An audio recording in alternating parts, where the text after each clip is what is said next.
Olá, irmãos! Estamos de volta com mais uma semana de fundamentação. Esta sexta semana, hoje segunda-feira, estamos falando sobre os fundamentos da fé.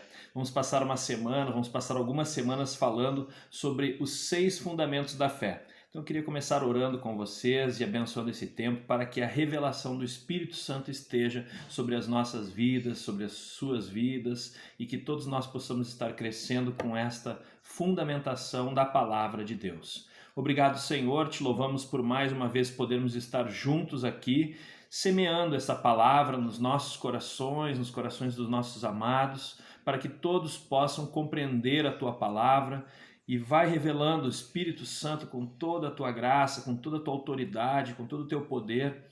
Ó Senhor, vai revelando aos nossos corações essa verdade. Te louvamos em nome de Jesus. Vamos começar então falando sobre os fundamentos da fé. A palavra fundamento significa algo colocado por baixo para estabelecer uma base sobre a qual alguma coisa será construída ou edificada. Na palavra de Deus encontramos muitos textos que mencionam a importância dos fundamentos na vida do discípulo.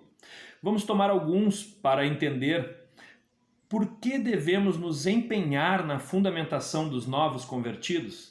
Bora, vamos lá.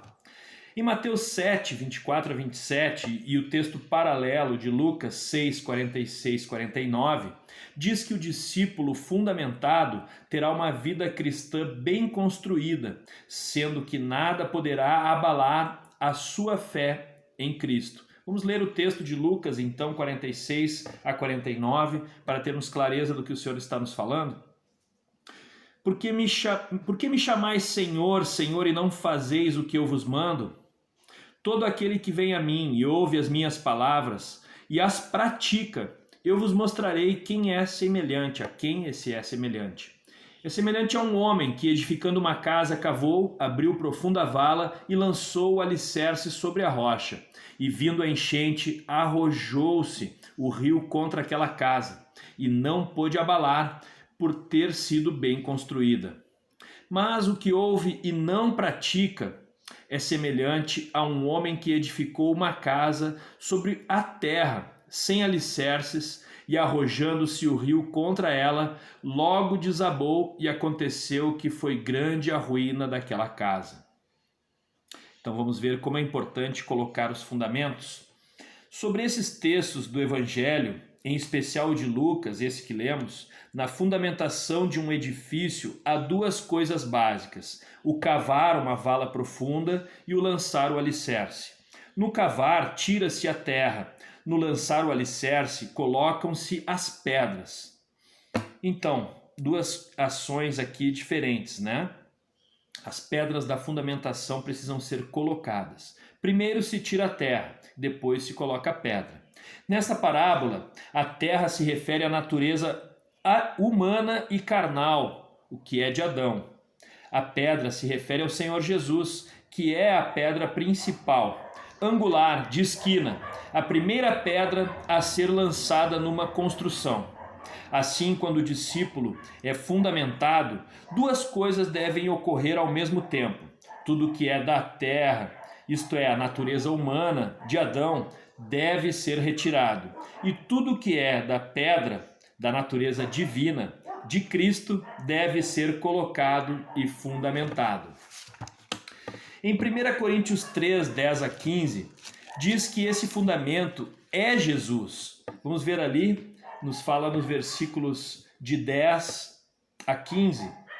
Diz assim: segundo a graça de Deus que me foi dada, lancei o fundamento como prudente construtor, e outro edifica sobre ele. Porém, cada um veja como edifica, porque ninguém pode lançar outro fundamento além do que foi posto, o qual é Jesus Cristo.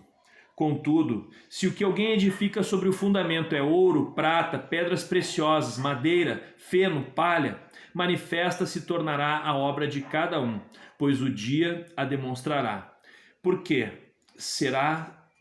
está sendo revelada pelo fogo, e qual seja a obra de cada um, o próprio fogo aprovará.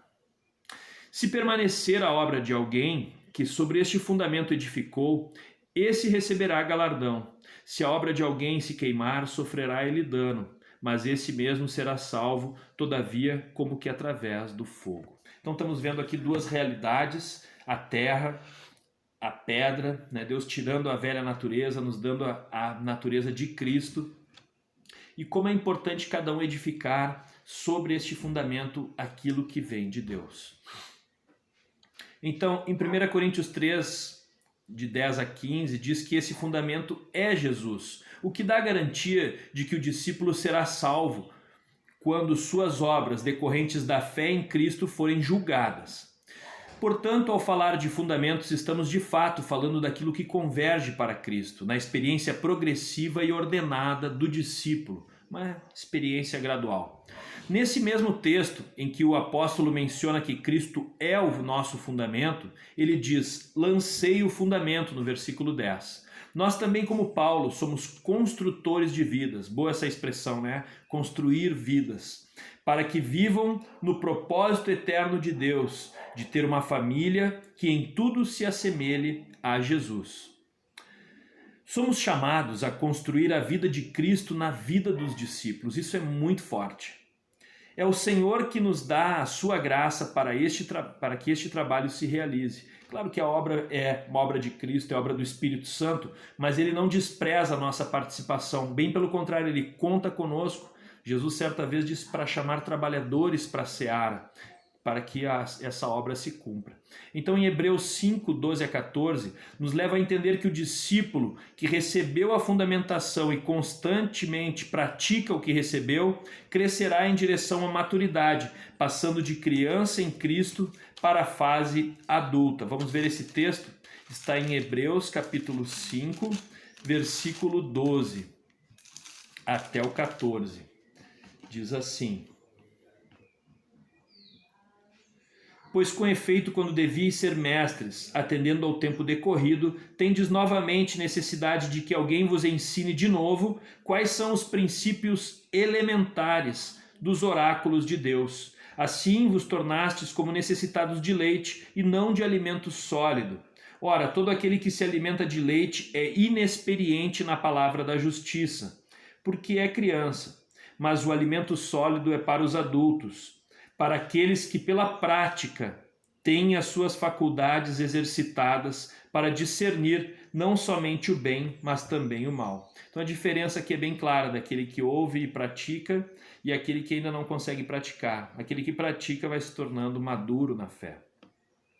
Para um edifício ser bem edificado, ele precisa ser bem fundamentado. E depois que ele está sendo construído, seu fundamento nem aparece. O mesmo deve se dar no discipulado. Só seremos bem edificados, aspecto exterior, se aparecer nas atitudes do discípulo, né? O que aparece nas atitudes do discípulo. Quando fomos bem fundamentados, o aspecto interior, o que operou no coração do discípulo.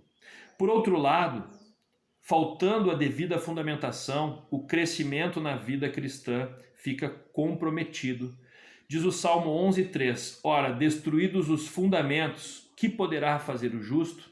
Então aqui está falando sobre os aspectos interiores e exteriores da nossa fé. Mas se os fundamentos não forem colocados, como é que nós vamos edificar as nossas vidas? A continuação do texto de Hebreus indica os fundamentos que o autor do livro está falando. Tais fundamentos de Hebreus diz serem os princípios elementares da doutrina de Cristo. Não contém toda a verdade de Deus, mas são necessários para o discípulo crescer na fase de criança, desta fase de criança em Cristo, precisando de leite das coisas de Deus, para a fase de adulto na fé, quando poderá receber alimento mais sólido da palavra de Deus. Tal crescimento não é apenas desejável, mas necessário e indispensável para todos os discípulos.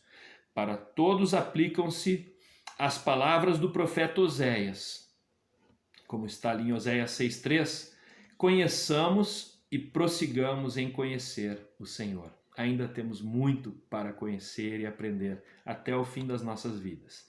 Mas temos que dar início. Como Paulo, podemos dizer, lancei os fundamentos. Vamos, pois, como prudentes construtores, lançar o fundamento na vida dos discípulos? Vamos lá, vamos juntos então. Agora buscando revelação. Qual a fundamentação e qual esse fundamento da vida de um discípulo conforme Coríntios 3, de 10 a 15? Nós vimos ali, né? Jesus é esse fundamento. Glória a Deus. Vamos pegar firme as verdades de Cristo. Quais os fundamentos da fé cristã, segundo Hebreus 6, de 1 a 3? Arrependimento de obras mortas, fé em Deus, ensino de batismos, imposição de mãos, ressurreição dos mortos e juízo eterno. Tudo isso é o que vamos estar vendo nesta semana. Deus abençoe a tua vida e até a próxima.